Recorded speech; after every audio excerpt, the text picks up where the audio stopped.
Focused above. Bible truths, real answers, eyes in Jesus.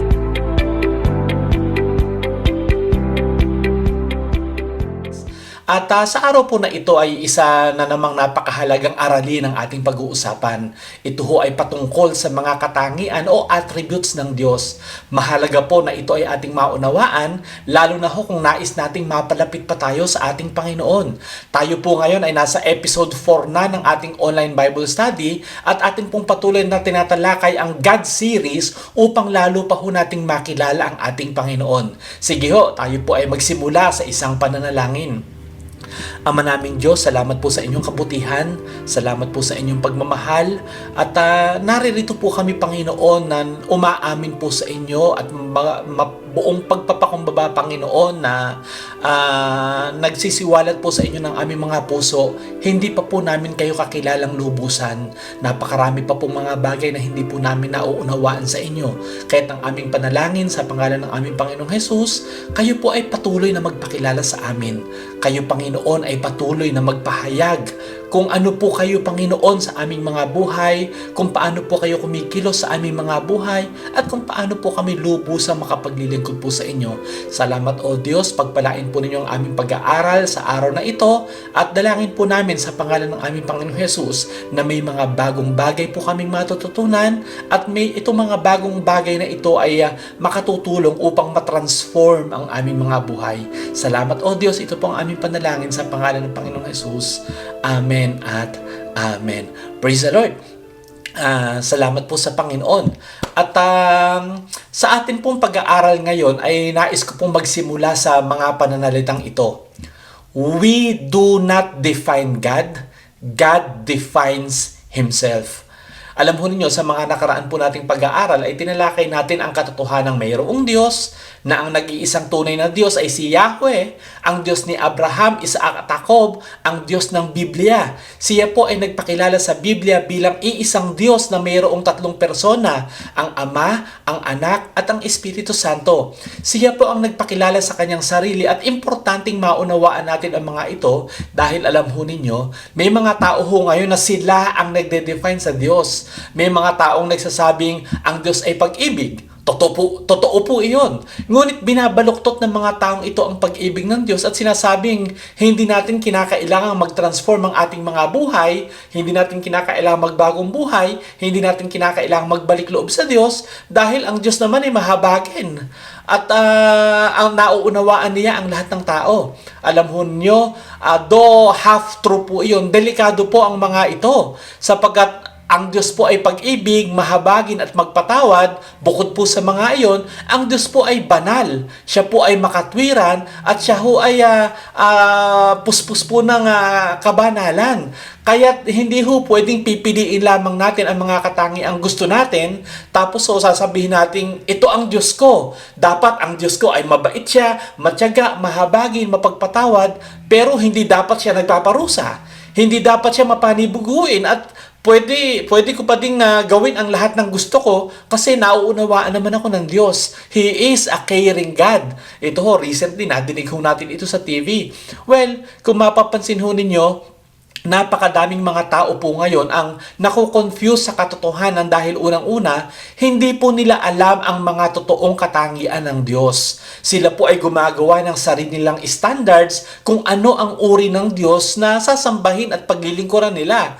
Nakadinig na ho ba kayo ng Diyos na, kung ang Diyos mo ay ganyan, hindi ay ganyan ang Diyos na paglilingkuran ko. Nakalulungkot ho. At meron ho ako mga nadinig pa na nagsasabing ang Diyos naman ng Biblia ay malupit at nagpaparusa. Ayoko dyan, hindi yan ang Diyos ko, hindi ho ba? Nakakatakot. At uulitin ko po, we do not define God. God defines Himself. It is not about our terms, but it is always about what He wants and who He is. At kapag pinag-aralan po natin ang mga katangian ng Diyos, mas lalo ho nating makikilala ang ating manilikha. Siya ho ay nagpapanatili sa buhay at tumatawag ho sa atin upang magkaroon ho tayo ng personal na relasyon sa Kanya. Ang pagkilala sa Diyos kung sino siya talaga ay nagbabago ho sa paraan ng ating pamumuhay. Kapag nalaman ho natin ang Diyos ay banal, tayo ho ay magiging banal din. Magnanasa ho tayo maging banal din.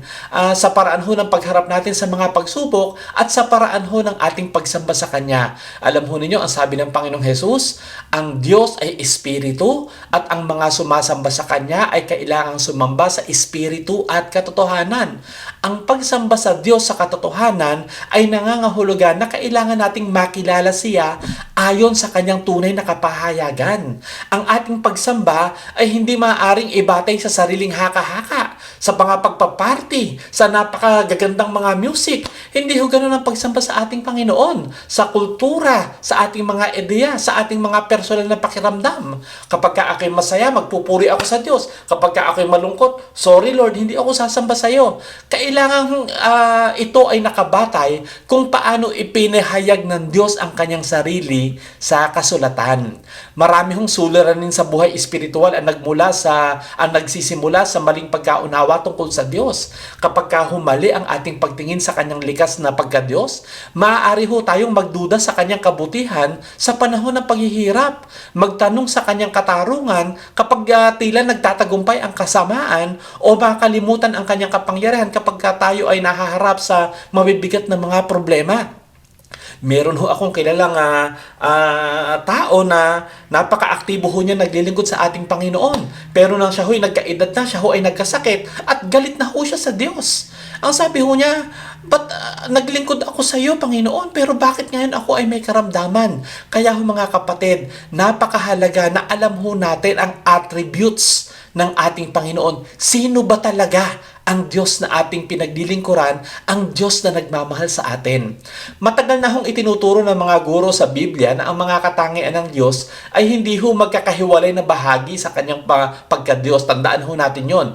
Ang Diyos ay hindi ho bahagyang mapagmahal, tapos bahagyang makatarungan, tapos hindi ho siya bahagyang makapangyarihan lamang at bahagyang marunong. Sa halip ho, ang Diyos ay ganap sa lahat ng Kanyang katangian, sa lahat ng oras. Hindi ho niya pwedeng isang tabi yung isang Kanyang katangian kasi ganito ako. Hindi ho ganun ang Diyos. Sabi ho ng Bible, hindi ho niya pwedeng i-deny ang Kanyang sarili. Kung ang Diyos ho ay banal, hindi ho niya pwedeng i-set aside ang Kanyang kabanalan dahil sa Kanyang pag-ibig at pagmamahal. Kaya ho napakahalaga na maunawaan ho natin ang attributes ng ating Panginoon. Dahil ho dito, yung ang pag-unawa ho sa mga katangian ng Diyos, ito ho ay makatutulong sa atin upang higit na tayo ay magtiwala sa Kanya.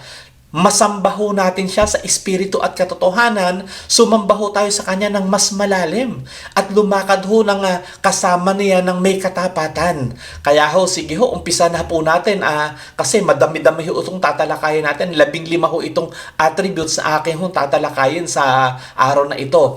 Una ho, ang Diyos ay walang hanggan o eternal. Ang Diyos ho ay walang pasimula at walang wakas. Hindi ho siya nilikha, hindi ho siya nagsimulang umiral sa isang partikular na panahon. Siya ho ay palaging umiiral at magpakailanman ay mananatiling umiiral.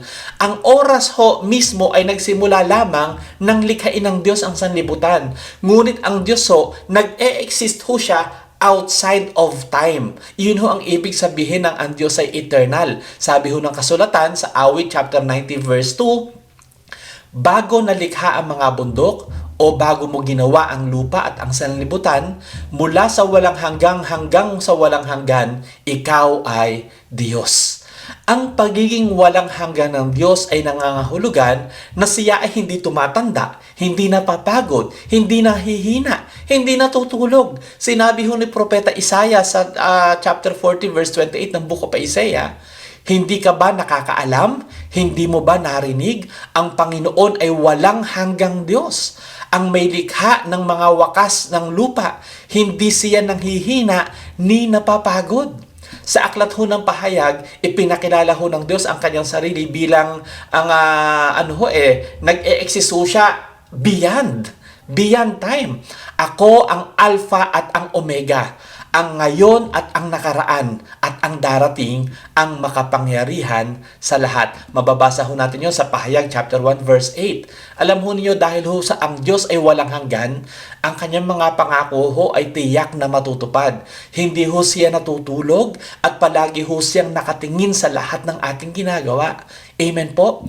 Pangalawa ho, ang Diyos ay makapangyarihan sa lahat. Ito po'y tinatawag natin omnipotent sa English. God is omnipotent. Ang kanyang kapangyarihan ay walang hanggan. Walang puwersa sa buong sanlibutan na maaaring pumigil o maglimita sa kanya o kumontra sa ating Diyos. Lahat ng bagay ay nilikha sa pamamagitan ng kanyang kapangyarihan at patuloy na umiiral dahil sa kanyang pagpapanatili. Ipinahayag ho ito ni Jeremias sa aklat ng Jeremias chapter 32 verse 27. Panginoong Diyos, narito, ginawa mo ang langit at ang lupa sa pamamagitan ng iyong dakilang kapangyarihan at ng iyong unat na bisig. Walang anumang bagay na napakahirap sa iyo. At ang Diyos naman, mismo nagtanong ho siya kay Abraham. Sabi ho niya kay Abraham sa Genesis chapter 18 verse 14, mayroon bang anumang bagay na napakahirap sa Panginoon? At si Job ho, umamin ho siya sa ating Panginoon. Sabi po ni Job, nalalaman ko na magagawa mo ang lahat ng bagay at walang makapipigil sa iyong layunin. Alam ho ninyo, ang kapangyarihan ho ng Diyos ang dahilan kung bakit itong tiyak na matutupad ang kanyang mga plano. Walang makapipigil o wala hong makahihinto sa anumang gustong gawin ng Diyos. Walang imposible sa ating Panginoon. Kaya nga, kung ikaw ay may hinihingi o ipinapanalangin, huwag mong pagdudahan ang Diyos. Nilikha niya ang lahat ng bagay sa pamamagitan ng kanyang salita. Magtiwala ka sa Panginoon dahil lahat ng bagay ay kaya niyang gawin at walang bagay na mahirap para sa kanya kung ito ay ayon sa kanyang kalooban. Kaya ng Diyos maghimala. Kaya ng Diyos magpagaling. Kaya ng Diyos magbigay ng mga bagay na hindi mo inaasahan. Kailangan lang natin magtiwala sa Kanya at maunawaan natin ang Kanyang kalooban. Pangatlo, ang Diyos ay nakaaalam ng lahat o siya po'y omniscient. Ang Diyos ay may ganap at perpektong kaalaman sa lahat ng bagay.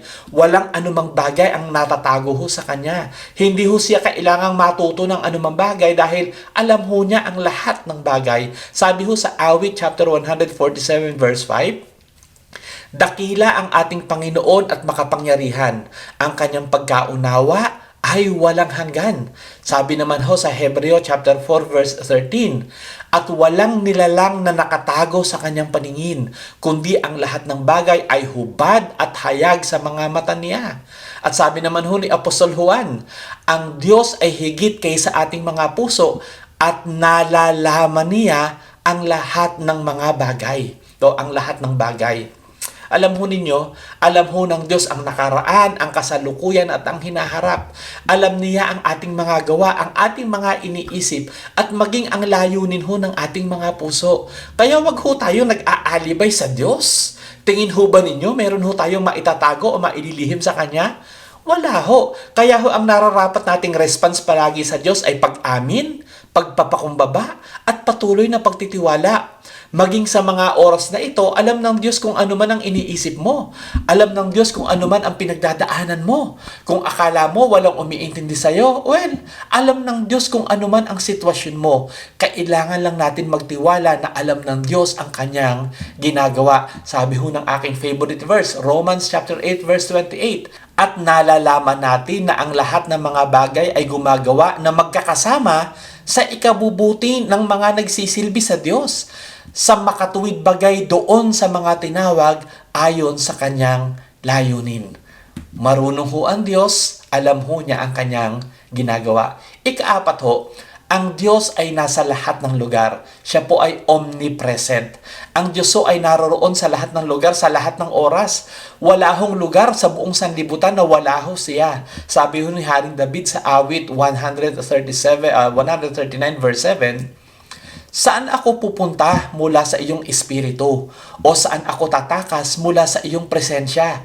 Sabi rin ho ng Diyos sa Jeremias 23:24, hindi ba pinupuno ko ang langit at ang lupa? At sabi rin ho sa Kawikaan chapter 15 verse 3, ang mga mata ng Panginoon ay nasa bawat lugar. na nagbabantay sa masama at sa mabuti. Dahil ho sa mga ito, walang sino man ang malayo sa presensya ng Diyos kasi ho siya ay nasa lahat ng lugar. Naalala ko ho nung bata pa ako, ang alam ko ho, ang Diyos ay nakatira sa langit. Kaya ho kapag may kailangan ako, lalo ho yung mga bata ngayon, tumitingala ho tayo sa langit para ho manalangin. Pero ang katotohanan, ang Diyos ay nasa lahat ng lugar at ayon ho sa Biblia, ang Espiritu Santo ay nananahan sa puso ng bawat mananampalataya. Alam ho ninyo, dati ang akala ko din ho ay kailangan ko magpunta sa simbahan upang manalangin at katagpuin ang Diyos. Mali po ang turong iyon. Kaya huwag nating ituturo sa ating mga anak o mga apo na sa loob ng simbahan lamang natin madadama ang presensya ng Diyos. Ang Diyos po ay nasa lahat ng lugar at nananahan ang banal na Espiritu sa ating mga puso. Kaya't kahit nasaan tayo, pwede tayong manalangin. Pwede tayong mag-worship, pwede tayong sumamba sa Diyos. At higit sa lahat, kahit nasaan lugar ka, hindi ka nag-iisa. Kasama mo ang Diyos. Kasama mo palagi ang Diyos kahit saan ka man magpunta. Amen po. Ikalima, ang Diyos ay banal. Ang kabanalan ho ng Diyos ay nangangahulugan na siya ay ganap na malinis, perpekto at hiwalay sa kasalanan. Siya ay higit sa lahat ng nalikha. Ang mga serapin ho ay nagpahayag sa Isaiah chapter 6 verse 3. Banal, banal, banal ang Panginoon ng mga hukbo. Ang buong lupa ay puno ng kanyang kaluwalhatian. Dahil ho banal ang Diyos, tinatawag din ho niya ang mga tao na maging banal. Mababasa ho natin sa unang Pedro, kabanata 1, talata 15 hanggang 16, kayo'y magpakabanal sa lahat ng paraan ng pamumuhay sapagkat ako ay banal. Ang kabanalan ho ng Diyos ang nagbibigay kahulugan sa lahat ng kanyang mga katangian. Pero dapat ho nating maunawaan na magkaiba ang kabanalan ng Diyos sa kabanalang inaasahan ng Diyos na ipamuhay ho natin. Ang Diyos ay banal, siya ay perpekto at walang kapintasan. Hindi ho natin kayang tularan iyon. Kaya ho nang sabihin ho ng Biblia na tayo ay magpakabanal, hindi ho ibig sabihin tayo ay maging perpekto. Sapagkat ang sabi ho ng Roma 3:23, sapagkat ang lahat ay nangagkasala nga at hindi nangakaabot sa kaluwalhatian ng Diyos. Sa mga tao, ang pagkatawag sa atin sa kabanalan ay hindi ho pagiging perpekto. Tandaan ho ninyo to. Hindi ho pagiging walang kasalanan kasi imposible ho iyon. Pero tayo ay tinatawag to be separated. Hiwalay sa takbo ng mundo. May mga bagay na tanggap ng mundo pero hindi appropriate para sa mga mananampalataya. Kung ang mundo ay hindi lumalapit sa Diyos, ang mga pinapaging banal ng Diyos ay dapat patuloy na lumalapit sa Kanya. Iyon ho ang ibig sabihin na tayo ay maging mga banal. Separated for God and for God alone. Amen? Ika-anim ho, ang Diyos ay pag-ibig. Ito ho yung napakasarap pag-usapan. Ang pag-ibig ho ng Diyos ay hindi lamang ho natin na mapapatunayan sa kanyang mga ginagawa kasi ang Diyos ho mismo, siya ho ay pag-ibig. Sabi ho ng unang Juan chapter 4 verse 8, ang Diyos ay pag-ibig. At ang sabi ho ng Roma chapter 5 verse 8, ang kanyang pag-ibig daw ho ay ipinakita sa ginawa ng ating Panginoong Hesukristo. Ngunit ipinakita ng Diyos ang kanyang pag-ibig sa atin, na nang tayo'y mga makasalanan pa, si Kristo ay namatay para sa atin. At sabi ho ng ating Panginoong Hesus sa Juan chapter 3 verse 16 na paborito ng lahat, sapagkat gayon na lamang ang pag-ibig ng Diyos sa sanlibutan, kaya ibinigay niya ang kanyang bugtong na anak. Amen po. Ang pag-ibig ng Diyos ang dahilan kung bakit ho nagkaroon ng kaligtasan ang sangkatauhan.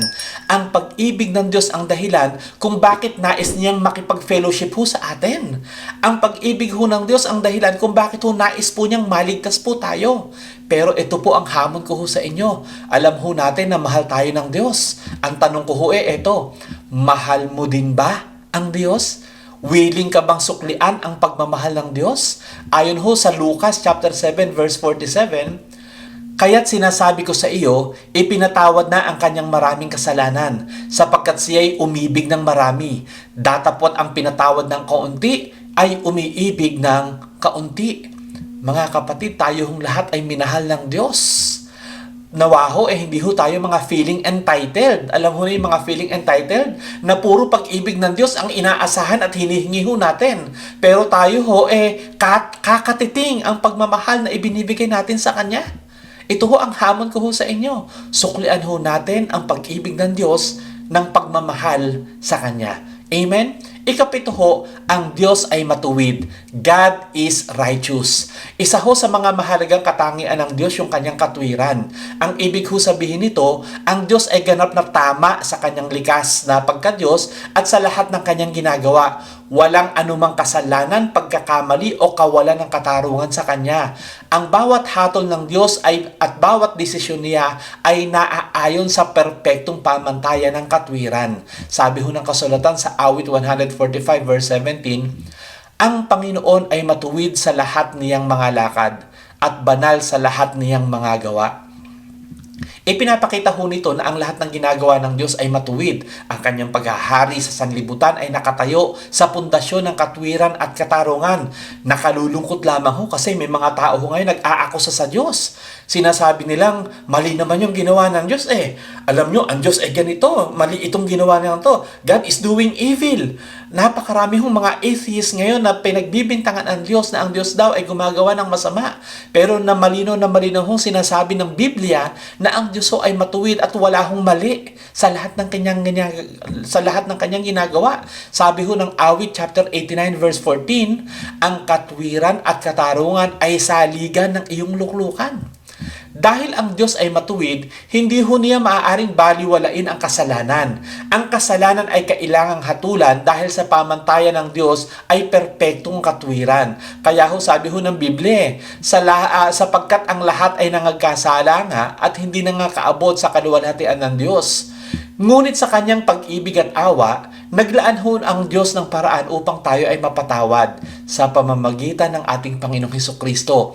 Ang kapatawaran ng kasalanan ay binayaran niya upang ang Diyos ay manatiling matuwid on one hand habang pinapatawad ho ng Panginoon ang mga lumalapit sa Kanya. Ang katwiran ho ng Diyos ang nagpapaalala sa atin kung gaano ho kaseryoso ang kasalanan. Ngunit ipinapakita rin nito kung gaano kadakila ang kaligtasan na ibinigay niya sa pamamagitan ng ating Panginoong Hesukristo. Nakalulungkot lang ho na may mga taong puro pag-ibig ng Diyos ang binabanggit, pero ho nakakalimutan o hindi ho alam na ang Diyos ay righteous o matuwid. Pangwalo ho, ang Diyos ay makatarungan. Isa ho sa mahalagang katangian ng Diyos ay ang kanyang katarungan. Ang ibig sabihin ho nito, ang Diyos ay laging gumagawa ho ng tama at nagbibigay ng nararapat sa bawat isa. Ang kanyang mga hatol ay perpekto, patas at walang kinikilingan, wala hong pagkiling. Hindi ho siya nagkakamali sa paghatol at hindi siya kailanman magiging hindi makatarungan. Sabi ho ng Deuteronomio chapter 32 verse 4, siya ang bato, ang kanyang gawa ay sakdal, sapagkat ang lahat ng kanyang daan ay katarungan. Isang Diyos na tapat at walang kalikuan, matuwid at matapat siya. Alam ho ninyo, ang talatahong ito ay nagpapakita na ang lahat ng ginagawa ng Diyos ay naaayon sa ganap na katarungan. Ang kanyang paghahari sa buong sanlibutan ay nakatayo sa pundasyon ng katwiran at ng katwiran po at ng katarungan. Gaya ho ng verse na binasa ho natin kanina sa Awit 89 verse 14, ang katwiran at katarungan ay saligan ng iyong luklukan. Dahil makatarungan ang Diyos, ang kasalanan ay hindi ho maaaring baliwalain. Ang kasamaan ay ahahatulan at ang katwiran ay ipagtatanggol. Kaya ho, hindi pwedeng sabihin mabait at mapagpatawad naman ang Diyos, mapagmahal naman ang Diyos. So siguro, o-overlook na lang niya yung kasalanan ko. He understands me. He cares for me. Hindi ho pwede yun. Ang kasalanan ho ay may kabayaran at dapat hong pagbayaran ang kasalanan.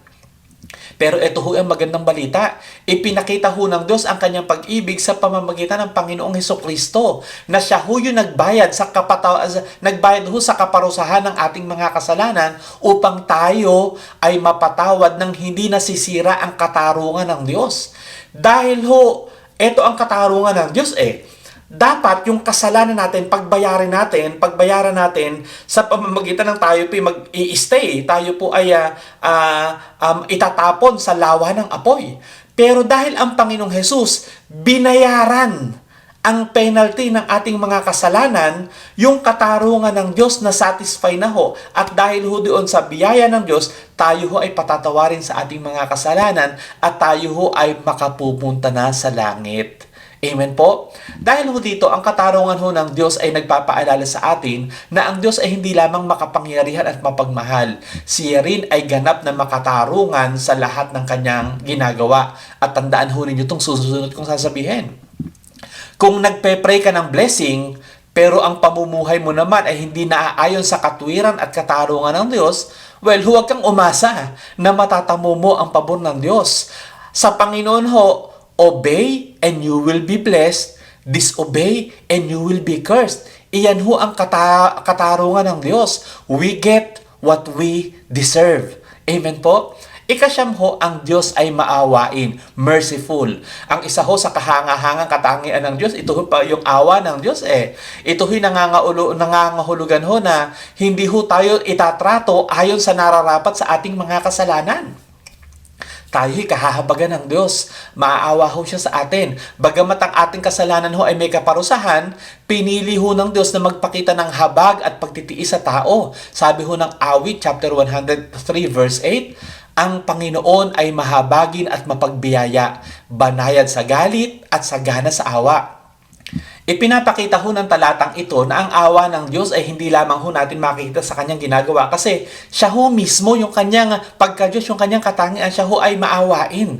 Siya ay Diyos na sagana sa awa at ang kanyang habag ay patuloy na ipinapakita sa sangkatauhan. Mahabagin ho ang Diyos, kaya't panghawakan ho natin ito. Huwag ho tayo matakot lumapit sa Kanya. Kailangan lamang nating magpakumbaba sa ating Panginoon. Ikasampu ho, ang Diyos ay puno ng biyaya o siya po ay gracious. Ang Diyos ay likas na mapagbiyaya. Ang biyaya ho nagmumula ho sa kanyang kalikasan bilang isang Diyos na mapagbigay at mapagmahal. Hindi niya ipinagkakaloob ang kanyang kabutihan dahil ho karapat-dapat ang tao, kundi ho dahil sa kanyang sariling likas na kabutihan. Sabi ho ng Efeso chapter 2 verses 8 to 9, sapagkat sa biyaya kayo'y naligtas sa pamamagitan ng pananampalataya, ito ay kaloob ng Diyos. Ang biyaya ay nagpapakita kung sino ang Diyos. Isang Diyos na nagbibigay ng pabor at pagpapala kahit hindi karapat-dapat ang mga tao na tumanggap nito. Ang biyaya ho ng Diyos ay ang pagbibigay sa atin ng mga bagay na hindi naman tayo karapat-dapat tumanggap niyon. Katulad ho ng kaligtasan. Makasalanan ho tayo at hindi karapat-dapat maligtas, ngunit dahil sa binayaran na ho ng ating Panginoong Hesus ang ating mga kasalanan, sa biyaya ng Diyos, tayo ay maliligtas. Hindi ho tayo karapat-dapat maglingkod sa Kanya. Ngunit dahil sa biyaya ng Diyos, pwede tayong maglingkod at pwede ho tayong maging representative ng ating Panginoon. Hindi ho tayo perpekto, marami ho tayong kasalanan, pero tayo yung mga ambassadors ng ating Panginoon. Amen? Alam ho ba ninyo na tayo ho ay nabubuhay dahil lamang sa biyaya ng Diyos? Napakabuti ho ng ating Panginoon. Number 11 ho, ang Diyos ay hindi nagbabago o siya ho ay immutable. Ang kanyang karakter, ang kanyang mga pangako, ang kanyang mga layunin ay nananatiling pareho magpakailanman. Hindi ho siya nagiging iba mula sa kung sino siya noon. Ang Diyos nung lumang panahon ay ganito. Pagdating ng bagong tipan ay ganito na. Pagdating sa church age ay ganito na. Hindi ho. Kung sino ho ang Diyos sa lumang tipan, siya rin ho sa bagong tipan at siya pa rin ho ang Diyos hanggang ngayon. Sabi ho ng Malakias chapter 3 verse 6, sapagkat ako ang Panginoon, hindi ako nagbabago. Ibig sabihin ho, ang Diyos ay palaging pareho. Ang kanyang kabanalan, pag-ibig, katarungan at kapangyarihan ay hindi kailanman nagbabago. Hindi ho siya tulad ng tao na pabago-bago ng isip. Kaya nga ho, pwede ho tayo magtiwala sa Diyos Kasi ho, sa lahat ho kanyang mga pangako, ang Diyos ho hindi ho nagbabago ng isip. Amen? 12 ho, ang Diyos ay tapat. God is faithful. Ang katapatan ho ay ng ating Panginoon ay nangangahulugang siya po ay mapagkakatiwalaan at hindi kailanman ho lumilhi sa kanyang salita. Sabi ho ng unang Korinto chapter 1 verse 9, ang Diyos ay tapat. Ang katapatan ng Diyos ay nagpapakita na ang kanyang mga pangako ay matibay at maaasahan dahil tapat siyang Diyos eh. Kahit tayo ay bumitaw, kahit tayo ay lumihis, o kahit tayo hindi maging tapat sa Diyos, ang Diyos ay mananatiling matapat sa kanyang mga pangako. Great is God's faithfulness. Amen? Number 13 po, ang Diyos ay sovereign o soberano. Ang Diyos ay, ibig sabihin nito, pinakamataas na may kapangyarihan siya at otoridad sa lahat ng bagay. Ang kanyang paghahari ay hindi nakasalalay sa anumang nilalang sapagkat siya ang Panginoon ng buong sanlibutan. Sabi ng Aklat ng Awit, chapter 103, verse 19, itinatag ng Panginoon ang kanyang trono sa langit at ang kanyang kaharian ay naghahari sa lahat. Ang sovereignty po ng ating Diyos ay nagpapakilala at nagpapakita kung sino siya. Ang hari ng mga hari, ang Diyos ng mga Diyos, ang hari na may ganap na kapangyarihan at authority sa lahat ng nalikha. Pagka hindi sinabi ng Diyos, hindi mangyayari. Pero pag sinabi ng Diyos, wala makapipigil sa sinabi ng ating Panginoon. At tandaan natin to, maging ang dyablo wala siyang magagawa sa ating mga buhay kung hindi ito pahihintulutan ng Diyos. Kaya nga ang itinurong panalangin sa atin ng Panginoong Jesus, ang sabi dyan, ilayo mo kami sa tukso at iadya mo kami sa masama. Ilayo tayo sa dyablo na huwag hayaan ng Diyos na tayo matukso kasi hindi tayo kayang tuksohin ng dyablo kung hindi pahihintulutan ng Diyos. Iyon yung sovereignty ng ating Panginoon. Amen? 14, ang Diyos ay katotohanan. Wala kasinungalingan o paglilinlang sa Diyos. Ang lahat ng kanyang sinasabi at ipinapahayag ay totoo dahil siya mismo ang pinagmumula ng katotohanan. Hindi ba sabi ng ating Panginoon Jesus sa John chapter 14 verse 6, ako ang daan, ang katotohanan, at ang buhay. At sabi sa aklat ng Tito chapter 1 verse 2, ang Diyos na hindi maaaring magsinungaling. Mga kapatid, ang katotohanan ay bahagi ng mismong kalikasan ng Diyos. Kaya napakahalaga na maunawaan natin na ang Diyos ay espiritu at katotohanan at tayo po ay sasamba sa Kanya sa espiritu at sa katotohanan.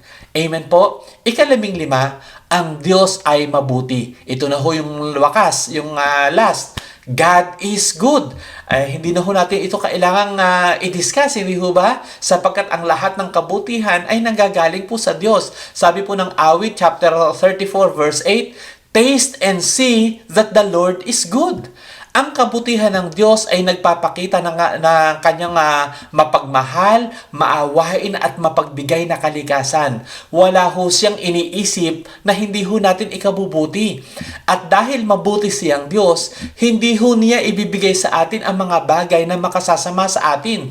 Kaya tandaan ninyo to, kung meron kang bagay na ipinapanalangin o pinagdadasal, kahit ano pang iyak at panalangin ang gawin mo, kung alam ng Diyos na makasasama sa iyo ang bagay na iyon, hindi yun ibibigay sa atin ng Diyos. Ganyan ang kabutihan ng ating Panginoon sa bawat isa sa atin. Because our Father, our God is our good Father. Amen po?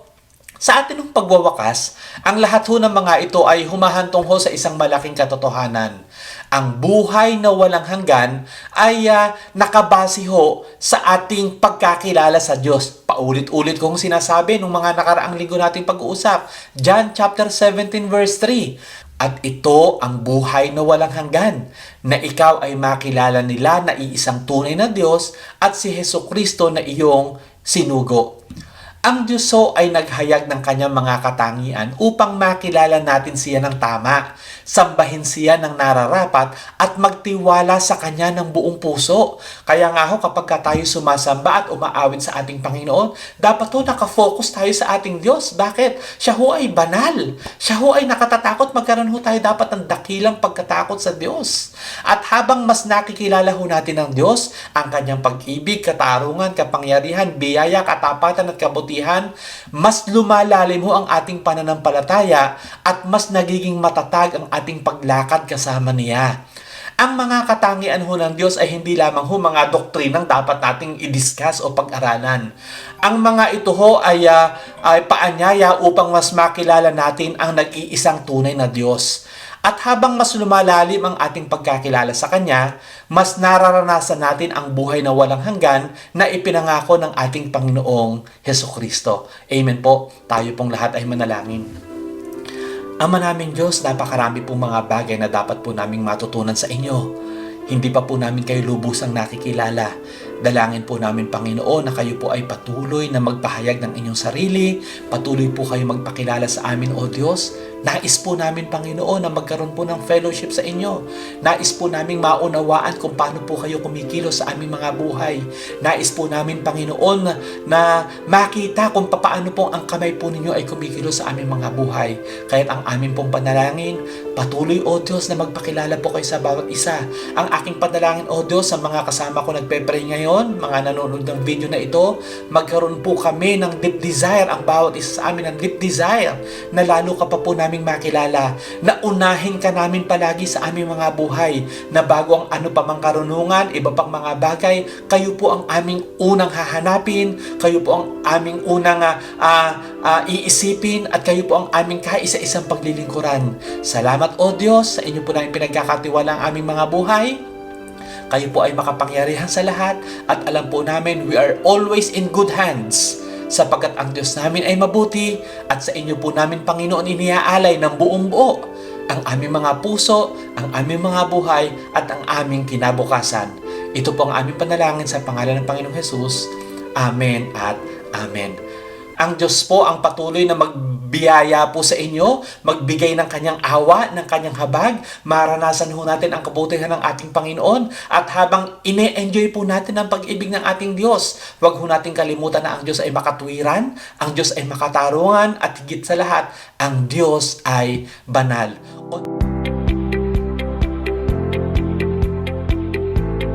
Focused above. Bible truths, real answers, eyes in Jesus.